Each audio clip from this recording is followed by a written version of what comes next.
આજે તમને બધાને ફરીથી એક શાળાએ લઈ જવાની કોશિશ કરું છું. એક કવિએ બહુ સરસ મજાની વાત લખી છે. મારે ફરી એક વખત શાળાએ જવું છે. મારે ફરી એક વખત શાળાએ જવું છે. દોડતા જઈ મારી રોજની બાંકડીએ 4 ભાઈબંધને 3ની બાંકડીમાં બેસવું છે. મારે રોજ સવારે ઊંચા અવાજે રાષ્ટ્રગીત ગાવું છે. મારે ફરી એક વખત શાળાએ જવું છે.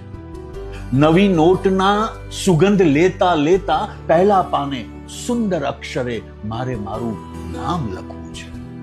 મારે ફરી એક વખત શાળાએ જવું છે.